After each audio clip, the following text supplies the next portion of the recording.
Welcome to the Diffuse Podcast with host Philip Grindell, CEO and founder of Diffuse, a global threat and intelligence consultancy that blends psychology and intelligence to mitigate threats and risks to prominent people and brands. So welcome back to episode 2 or episode 4, depending how you look at it, with James Hamilton. James is, for those of you who don't know him, is something of an expert around the world of EP. His background is he was a former instructor with the FBI, had a huge amount of experience there. Then moved into working with Gavin DeBecker for a long time and was a very senior figure there and had a real impact on a lot of the training they were doing and a lot of the kind of expertise that they developed. But James, you've gone out on your own now, and how's that going for you?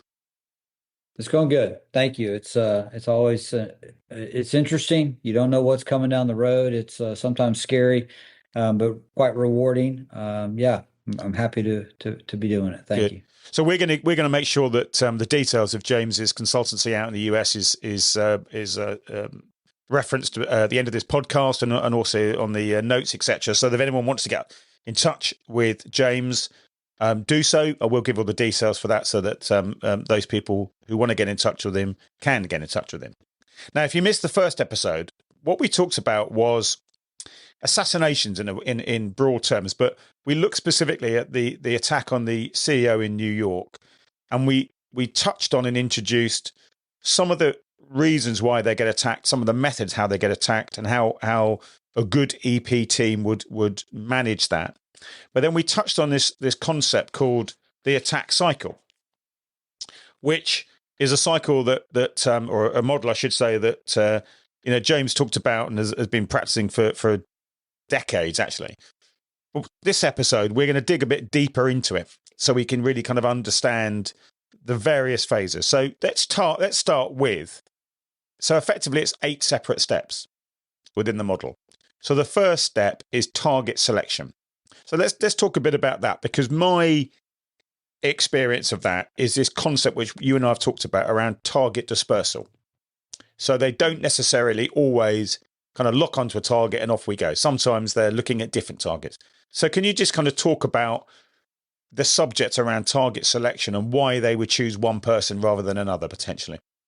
Yeah, usually if you read, I don't know what slide I use for that, but like on my slides and the FBI slide, it would say general. So the very first step, target selection, is general. Yeah, it does say that. Means, they'll say something like, okay, you got a group, maybe a criminal group, maybe a terrorist group, maybe just a couple of guys. And they're like, I'm really sick of, healthcare. That's a good example. Healthcare CEO. I want to hurt one. That's a very general target list, right?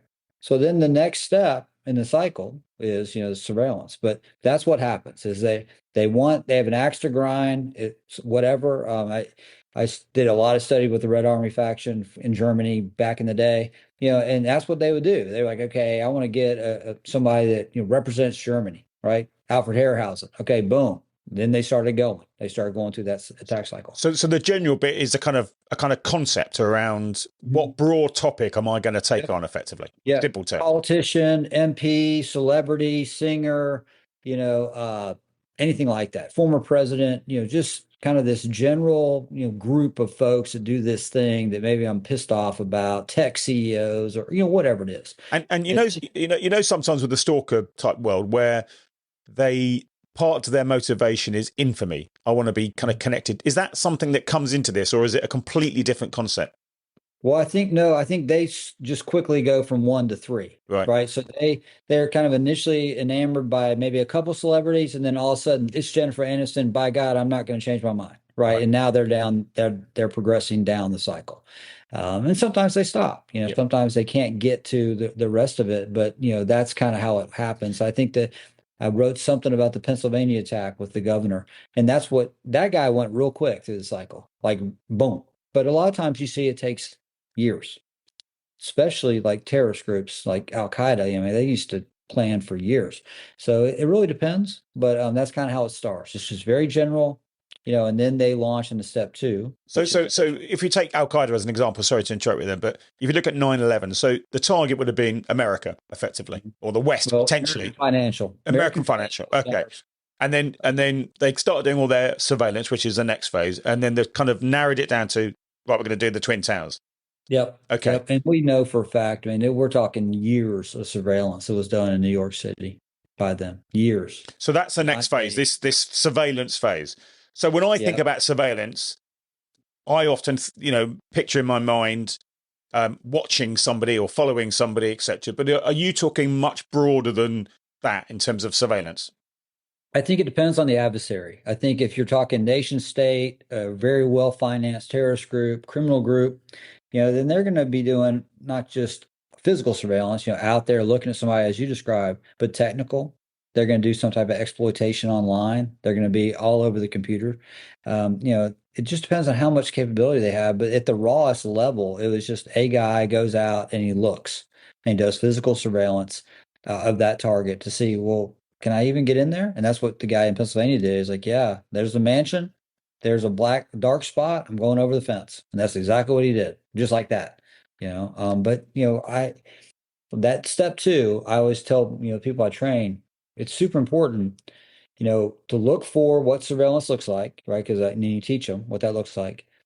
And then we got to have a plan when we see it. And what we can't do is create an alibi and say, oh, it's nothing. Oh, it's just, we make a story. Yep. Don't do that. Make it difficult for them, yep. right? Call the police, knock on their window, send a nosy neighbor, do whatever you got to do to make it uncomfortable for them so that what they do is they say, oh, hell with this. It's too hard. It's too difficult. I'm going to move on to somebody else on that general target list from step one. So is this a bit like that, you're doing your protection work or you're doing what you're doing and your intuition picks out someone? Yeah. And then what you do is talk yourself out of the intuition by making up a reason why that person's there. Or maybe it's not even intuitively. Maybe you're, in the house and you are the security, center of the residential estate, and you see on a camera a car sitting right outside the house, yep. and it's been there for an hour. Well, that's not intuition. That's just observation. And then what happens is instead of saying, hey, that's probably surveillance, you say, oh, it's probably nothing because I want to go back to watching a Netflix show or what the hell I'm doing. Right. And what I want people to do is go, wait a minute.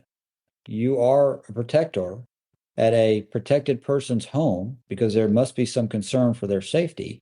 And now you've got a vehicle outside the home doing what you think is surveillance. Well, why wouldn't it be surveillance? Let's investigate further. Yep. Let's get the license plate. Let's call the police because, now from our side, what I'm looking for, I always talk about the red car, but okay, yeah, you saw it outside the estate. Great. What capabilities do you have to know if that same car shows up at the known office where that CEO goes every day? A lot of times they're like, oh, we don't really have that capability. Well, you better get it because when you have that car showing up at that home and at that office, you got yourself a big problem on your hands. So that's about identifying, noticing, seeing something, and rather than making up a reason why it's there, go and investigate. Exactly. Right. And you're getting twofold on that. The reason we investigate is we make it uncomfortable, so they don't like being here. And second, we might get information. And when I say might, I don't know how that works in the UK, but if I call the police, I'm private Joe Schmidt, citizen, I call the police about a suspicious person, maybe the police will tell me, hey, we met with him. This is his name. Maybe they won't. It just depends on the jurisdiction. But if they give you a name, man, yep. Great. I got a car, I got a license plate number, and I got a name. And if you're wrong, big deal. Move on. I don't give a shit. Yeah, I don't care. So what? What are you doing out there? Don't do that. I don't care. What are you going to arrest me? But man, I that's what we're looking for because that's what they're doing. Now there's a lot you can get off Google. There's a lot you can do from the keyboard. And there's things we can do on the other side to obfuscate that, clear it, blur it, make, really hide property addresses, all that stuff. But at the end of the day, they are eventually going to come out. And when they come out from their keyboard and they start looking around, you got to be positioned, kind of mentally to, okay, that's what that is. Let's do something versus, it's probably nothing, sir. And I guess if you're looking at CEOs particularly, we're talking about executive protection particularly, they're going to know where they work. Oh, yeah. So they've always got a start point. Yeah. The hard ones are, when the CEO's got one home and one office. That's the hard one because there's no okay, if the CEO's got 9 houses and he works remotely, man, that's great. right? Because it's hard now to target him. Yeah, we're removing that predictability. Yeah, I don't know which house is he in. Yep. He could be on that yacht over there. It's hard to attack a yacht. It looks good on TV, but it's really hard to do. So yeah, that's a little bit better because you've got multiple houses. I can move you around. But if you're only in one spot and you go to a known office every day that everyone knows that office is linked to you, okay, we're going to have to increase the protective strategy around you because it's very predictable. So if we move on then to the next phase, this final target selection, what's happening here then? So they've been able to look at, okay, this general list, and then someone on that general list, usually based on, soft target. They leave they don't have any security. They leave the same time every day, drive the same car. They don't look around, no EP, no vigilance. Yeah, boom. Unless there's something going on with them where they're just obsessed with one name, they'll move to, okay, that is the easiest target. He meets the number one criteria of, okay, tech billionaire, let's say. Now I'm going to 3. That's an easy target. Okay, final target selection. That's our guy. And right? And that can be, they might have EP, but it might be not very good. It might be poor. They might be lazy. It might be switched off, drinking coffee, having a paper, whatever. A million percent. They could be sleeping. All of it. And so for some reason you have risen to, okay, you look easy to me. I'm going for it. Or, golly, you look at Harryhausen, they really wanted him. That was a hard target. And they, for your listeners who aren't familiar, I mean, if you haven't been training that, call me because it's one of the most fascinating attacks ever. But that was a hard target, but they wanted that guy. And so they got him. Who are you talking? Sorry, just remind me, who are we talking about here? Alfred Harryhausen. He was a Deutsche Bank chair in '89 in Germany, and he got killed. He got blown up while being protected. He was in an armored vehicle, but they wanted him. And so, that's an example of, okay, even though he was a hard target, he got number 3, final target selection. We're coming because what I said earlier, what's the adversary's capability? And that group, that Red Army faction, Bonn Monhofer gang, yeah, Monhof, yeah. Yeah, very good at what they were doing, which was kidnapping and killing. And they had a lot of expertise, not just small arms, but explosives, other things. So that's what they went for it. And, but usually, we all want to be successful, and you're going to pick a softer target than someone that's very difficult to get to. Yeah. Okay.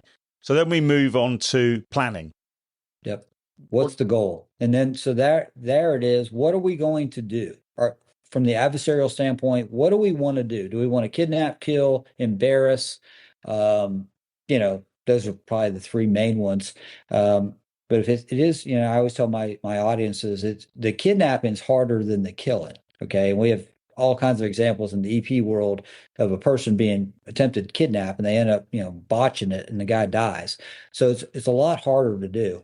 But let's say, okay, so final target selection, we've identified him. Now the plan is, okay, what do we want to do? We want to kill him. Okay, how? Probably in transit. Why? Well, because we can see all the security. Okay, where? Right, and it's the 3 attacks, criteria: control, cover, concealment, escape. We're going to look for a place along the route. If they don't vary their routes, where does that support our ambush or what we want to do? That's kind of how they do it. Okay, and again, that phase can take hours or years, depending on the circumstance. Yeah, but it's usually done by the heavy hitters. Right. You usually have guys with some capability who are doing that because they're the ones who are probably going to be doing the operation. And so it might be less time. Why? Because you don't want to send somebody out for months doing the initial surveillance, and they might get arrested, rolled up, caught, captured. So those are kind of throwaway folks. But these guys doing this final planning, they're your operators. They're the guys who are probably going to pull the trigger or press the button. In the New York assassination, he talked in his I can't remember if it was his manifesto or his interview or whatever, but he talked about simple social engineering. I mean, he seemed to go through this phase quite rapidly. Do we know how much planning he did? No, I mean, I can only say by what I read in that manifesto, is that he knew the time and place of where his target was going to be. He acquired a weapon through printing one, and then he found access. So it worked very quickly through the cycle. Did he know? Do we know whether he knew that he had no security? I think he probably figured that out. Yeah. My understanding was he was in the city for several days, and I think he probably just watched that hotel, saw his target leaving without security. He's like, yeah, and even if, and I always tell people this too. I mean, even if he had security, maybe our guy just says, hey, they're factored in. I'll shoot them too. That's happened. The visible security could be factored in especially if you don't think they're any good. Like, okay, I'll shoot them and then I'll shoot the target. But I think he did his surveillance. He saw there was nothing and he chose his time and place and he took it. Okay, so let's move on to rehearsals. I think that's a really interesting one, which I think people probably don't necessarily understand. People do these rehearsals, these kind of planning, physical planning, effectively. Yeah, it's just especially if you're doing some type of vehicle assault, you'll see that a lot, especially with like the good guy, like tactical teams, but bad guys do it too. Cartels do this. It's just okay. Let's rehearse. Where are we going to pin this guy in? How are we going to do it? Hey, who's going to block? Who's coming up alongside? Who's got the weapon? They're rehearsing. Okay, how's all that going to work? What speed are we going to do it at? Where's our escape? They do some degree of rehearsal. The professional folks. Sure. The more sophisticated they are, the more they're going to do effectively. Right, exactly. And then we're on to execution, which is what it is. I mean, it's the attack that goes in. Yep. They pre-stage. They put themselves in their little position, and they wait for you to get there, and then they execute. And it's on. Then there's action on the objective, and if you're driving, for instance, on the good guy side, and you see it, for years and years, like in Pakistan, the typical attack pattern in Pakistan was they would throw a block with a car, a guy would get out with an AK and start to spray you down. Okay, so that they knew that. And there's a really good example of a Pakistani, driver saving a US consulate official because he knew. He's like, yeah, I know this is what they do. And so in that moment, you have a choice. You can run through them or you can back out. And he backed right out of it, saved her life. But in that moment, at action so they're executing their plan, it's happening, action on the objective. The good guy, you still have a choice. You're not chopped liver. You don't just have to take it, but it's going to be quick. Make a quick decision, go through it, go around it, back up, bail out. Those are basically your choices from the car. But yeah, you have some say, but it's going to be seconds. You got to have your head on swivel and really have a plan. And if you've never thought about it and you're like, oh crap, and you see the guy throw the block and the gun comes up, you're probably not going to survive. Now, if you have armor, you got a little bit more time. Sure. But no armor, you're probably not going to work out. So when you're bringing together a security team to go and protect an EP, let's say it's in New York, just for hell's sake, are you then? How much time are you then spending training the team together? So I brought you all together. You may have never worked together before. We're going to run some drills. Is that? I mean, I know you probably do that, but is that usual, or do we often see just teams being collated and let's crack on? Yeah, I think a lot of the crack on. I think there's a lot of implied acceptance, meaning, oh, I know what to do on a vehicle arrival, or I know what to do on a gunshot, or, that's an assumption that I don't like to make. The only way to actually know that is if you've actually trained together and you know what they're going to do because you've done, the same training. You can't assume that just because someone is a bodyguard or EP person that they know exactly what you're going to do or how you're going to react or where to go in an arrival or where to go on a departure or where to go at the stage. I like to have, that's why, at least from my world, you like to have everyone kind of trained together, same kind of group. I don't like to bring somebody I don't know in game day and say, oh, I hope it works out. I used to refer to that in the government as a rattlesnake roundup, where you would get like ATF, Secret Service, U.S. Marshal, FBI, DEA, put them in a raid. Well, they don't train together, right? They're all trained at different locations. Some at Glencoe, some at the FBI Academy. Their tactics might be different. There's really just you're using luck as a strategy. You're hoping that they all know what to do after the breach. Well, that's a really dangerous thing to do. In fact, if you look at the Reagan video, that's a good example. So, we have a really good holistic Secret Service team there. Hinckley fires, Secret Service deploys, but then afterwards, after they've taken Reagan away, Well, the police officers get involved. Well, the police officers don't know the Secret Service agents. There's a lot of like, I don't know who you are. There's a lot of, different types of responses. There's police officers grabbing Secret Service agents who have guns, pinning them against the wall. You see a lot of that. Why? Well, because they had never met. So, there was an awful lot, especially in the States, of put them all together and it's just going to work out. I don't like that idea. I like to train them all together so they know what to do when they hear that telltale sound. And I think this model, I think one of the things I think I've taken from it is the bad guys are going to do planning. Mm-hmm. So if they're doing it, the good guys should be doing it. 1,000,000%. And, if you talk to a police officer about this cycle, right, besides and I've seen it, but they do the same thing when they do a raid. If you look at a police officer or police operation or FBI, they do the same thing when they do a raid. They do initial surveillance of the location. That's the target. A little bit of more planning, a little bit more research, a little bit more surveillance, action on. I mean, it's the same type of steps. So yeah, I mean, it's a fool's errand to believe the bad guys aren't practicing. They are. I know it sounds good to think they aren't, but they are, and they're competent also. So we need to do the same thing.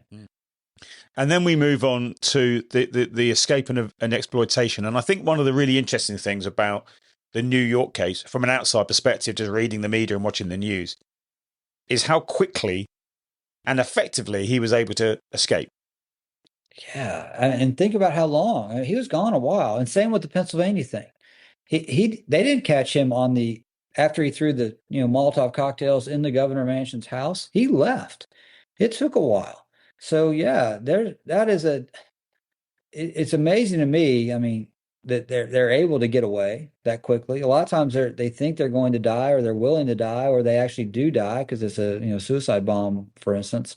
But yeah, exploitation is important. Escape and exploitation. Look what I did. Look what I did. Look what I did. So the exploitation bit is the after effect in terms of you got the escape, and then they're kind of gloating and bragging about that. Yeah, I mean, I've read the Bremer diary, the assassin diary written by Arthur Bremer. That's gloating. I mean, he wrote about how he tried to kill Nixon, then he killed or shot George Wallace. That's gloating. John Hinckley interviews. Mark David Chapman. I watched his interviews where he killed Lenin. That's gloating. Yeah, that's definitely part of it. That's interesting because the attacks we've seen in the UK on our British politicians, one of the common denominator was there was almost no escape plan. Some of them just sat down and waited for the police to turn up. So there was almost like a fait accompli. They either expected to get killed or just be arrested. Wow. And so it was an interesting fact when we looked at all the attacks is there was no real escape plan. And they put lots of effort into and planning and preparation. Now, these guys obviously are not the attackers. None of them have been trained. They're not an organized group. They're lone actors, every single one of them. Some of them are just fixated individuals. But it was noticeable how there was lots of effort in going into the, getting the proximity and all the research and everything else, but no escape plan. Yeah. And I think that may be because of the kind of amateur nature of who they were, all their expectations of, I'm just going to die here. And I'm grateful for those, because they're not thinking, and that's good. And that means they're going to make some mistakes. That's good. It's the ones that are really calculating that are really concerning, because if they have an escape plan, because didn't Hinckley just sat down, didn't he, and read the book?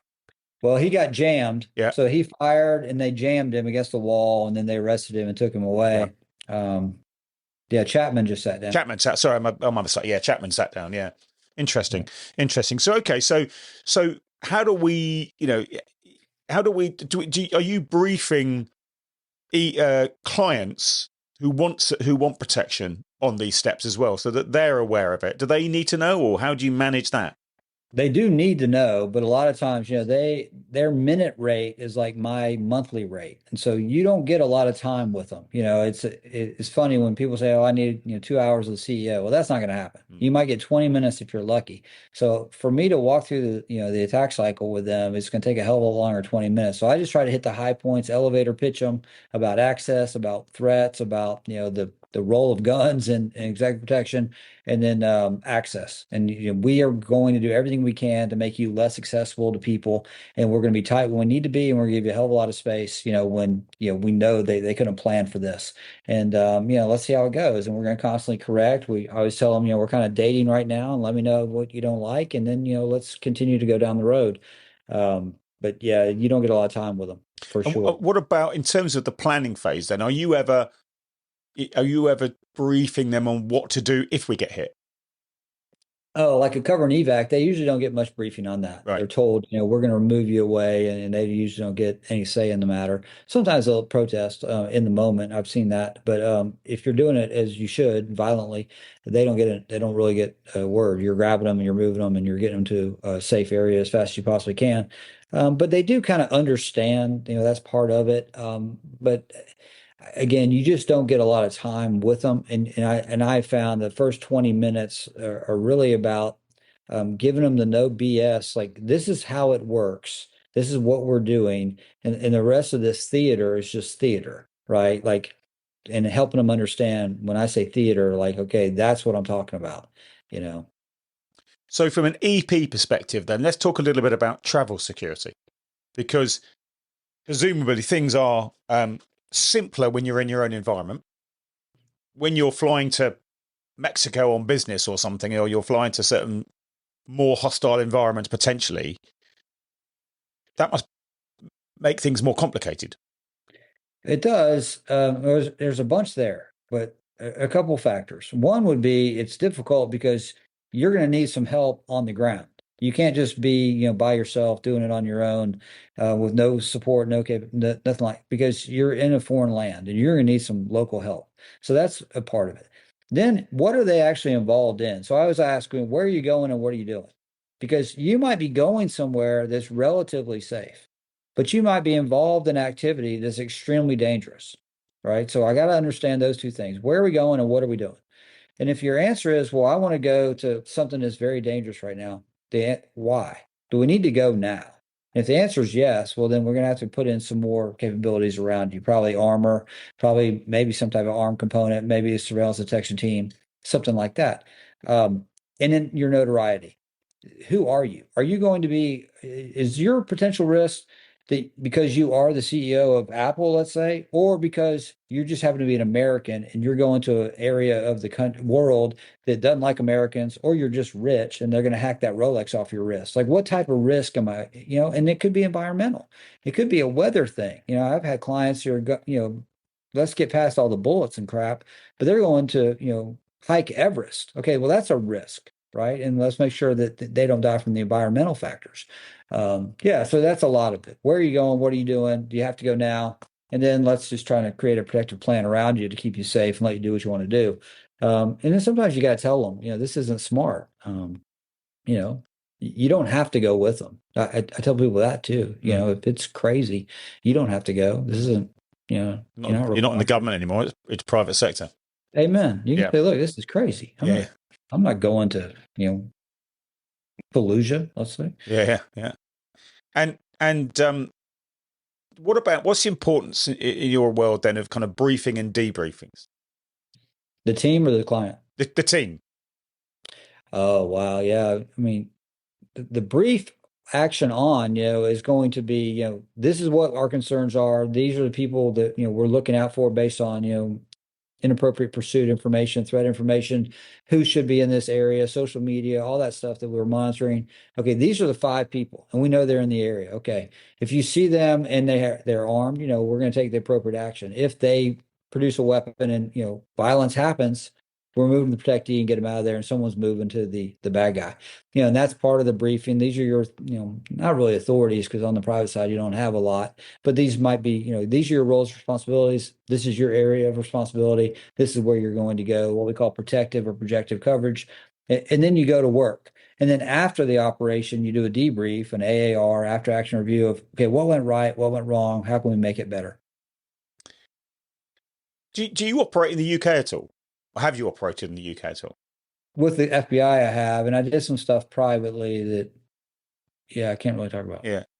Well, what's the difference then when you're operating in an environment like this, where in the UK, where I'm speaking from, where you probably don't have firearms. So you have a different set of skills you've got to use. Yeah, the UK issue, less concern about a firearm attack and more of a concern knife, bomb, things that have happened in the UK, knife especially, or just, vehicle ramming. So we're going to do a walkabout on Smith Street down in London, or if that what it's called. Yeah. Yeah. And okay, are there bollards? Like as I'm doing the advance, are there bollards here? So if the boss wants to walk down this alley, are we relatively safe from a vehicle attack? Because we know those happen in Europe, right? Yeah, you look at it differently than, say, in the US, where statistically it's going to be a handgun or a rifle. The statistics on that in the US are 71%. So it's 50% of the time of these attacks, it's a handgun, and 21% of the time it's a rifle. That's from just 2 seconds. But in the UK, it's different because there aren't as many guns. Not to say it can't happen, but yeah, I'm definitely concerned about the other things that I've seen from terrorists in the UK. And then you put that into your planning process. That's quite a different way of doing the job, isn't it? Presumably, because you're, oh yeah, you particularly in the private sector where you might have American clients who are used to having armed protection. Yeah, but they're coming here now. It's still about access, And for me, if you're going to come at me with a knife, well, there's some advantages to that. You have to get real close unless you're throwing it, so that's good. So I can maybe not let you get so close. But the things that are troublesome are the vehicle attacks. So I don't like to do a lot of walking, just walking around aimlessly. I like to go from a car to a venue, back to a car and out. And the boss says, hey, I want to walk around. Okay, well, let's make sure we do that in an environment where there are bollards, or you just on your briefing doc, you tell the team, hey, you hear that telltale sign of that engine revving and people screaming, bail into an adjacent building, store, restaurant, cafe. That's your plan. That's your immediate TTP, tactics, techniques, procedures. Bail in now, and we'll all meet you wherever you want, type deal. But that's different. I wouldn't probably have a plan like that in the U.S., even though we had one in New Orleans recently. That's probably not part of my thinking, So environment is obviously critical then in terms of understanding the environment you're in. 1,000,000%. I mean, no offense. Europe's not what it was 20 years ago. There's some things happening in Europe now. They're like, ooh, wow. Yeah. France is different. It's different in France today than it was 20 years ago. And that's just something you got to pay attention to. It's happening. Yeah. So, you've talked about your training. What does your training consist of when you're doing training now from your consultancy? What are you doing? Yeah, I'm doing personal security training for regular folks. And I'm doing executive protection, 1-day seminars, really for teams to help them, do a better job with regards to private sector work. What I mean by that is it's not hard skills. It's not shooting. It's not medical. It's not driving, though I do talk about those things. It's the things I've learned over the last 25 years, like how do I buy time for the client? How do I create efficiencies for them? How do I show return on investment? How do I earn trust and confidence? How do I give space? And more importantly, how do I take space? And then how do I explain that to them? And I give all the students the why, right? I don't know about you, but like when I was in the government, I'd go through a training and they say, well, that's the way it's always been. But my common sense was like, well, that sounds crazy. And I'd ask the question, and the instructor would say, well, that's how it's always been. Well, that's like the worst answer in the world. So I give them the why is to everything that I teach. And so when a client asks, hey, why are you insisting on 25 feet at the speech? Oh, well, because, we know from study that 81% of attacks happen within 25 feet. So if I can just keep people back 25 feet, my chance of success keeping you safe goes up exponentially. Oh, okay, that makes sense to me, right? So I give them that. And so for me, I like this seminar that I'm teaching because there's nothing else like it. No one else is teaching those things. They're all teaching the hard stuff, which is great. But I'm teaching the business type stuff. How do you make yourself valuable to the CEO, to the company, so they don't fire you at the end of the year? That's what I'm doing. And I know you've shared some of that with me, and I absolutely one of the things you taught me was around making sure that every month they get a report, even if they want it or not, so that you can evidence what you're actually doing. So that at the end of the year, they're not asking, well, hang on a minute, I haven't heard from you all year. They get a report every month. And I have to say, I I listened and took your advice and have done that with my clients, and they get a good report. And actually what we're doing now is talking more about how do you want the report? The CEO, he's really visual or he's really detailed. Yeah. We want it to be this way. And so again, it's about, evidencing their return on that investment. Yeah. The EP programs I assess, most of them, and it's not their fault because there's just no school for it. It's all kind of haphazard. I'll ask them, what kind of reporting are you doing? And, invariably the answer is, well, only if something happens. Well, shit, man, if nothing happens in 365, which it usually doesn't, you got nothing to show at the end of the year. And they're going to start counting numbers, bodies. They're going to go, wait a minute, what do we spend all this money on? But if you can start to show reports, things you're doing, proactive steps you're taking, like I was talking about the red car. Like I teach, there's real techniques you can do using technology to assess whether that red car has been at home and at work. And then you can run that report. And then you can use analytics and you can say, yeah, man, that thing showed up on Tuesday, June 12th. Oh, you got a problem. Or the report says, no, we've never seen it at the office. That's favorable, So where can people find you in America then? How can they get hold of you? So I've got a website. It's hamiltonsecurity.group.com. You can call the office. My number is on there. I will pick up that phone. I will get back to you. I believe in ridiculous responsiveness. I'm on LinkedIn, Instagram. I have a YouTube channel, but I haven't done a lot with that lately. Just go on my website though, and there's a contact form, and just put in what you want to talk about. And I will get back to you. A lot of people say, oh, I didn't think you would call me. I'm calling you because I might not be able to help you. Maybe it's just not the right situation, but I'm going to get somebody who can help you. I will get you there, right? I'll make you better than I found you. Brilliant. So listen, we'll make sure that all those details are on the show notes with all the various links.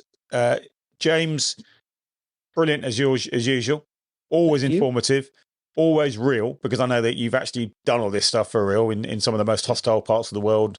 And I don't necessarily mean America. And, really, really, really interesting. Fantastic. Thank you for sharing all that. And thank you for your time. Everyone, just remember that if you're listening, subscribe to the show so that you don't miss episodes like this, because sometimes we don't always advertise who's coming on. It's kind of last minute, and it's about their availability as much as anything else. Make sure you subscribe to our newsletter, Diffuse News, which you can do on the website. And don't forget to buy a copy of the book, Personal Threat Management, which James was very kind and wrote a testimonial in. So thanks again for that. And look forward to speaking to everyone again very soon. So thank you very much. Thank you for listening to the Diffuse podcast with host Philip Grindell, CEO and founder of Diffuse. Please rate, review, and subscribe on your favorite podcasting platforms.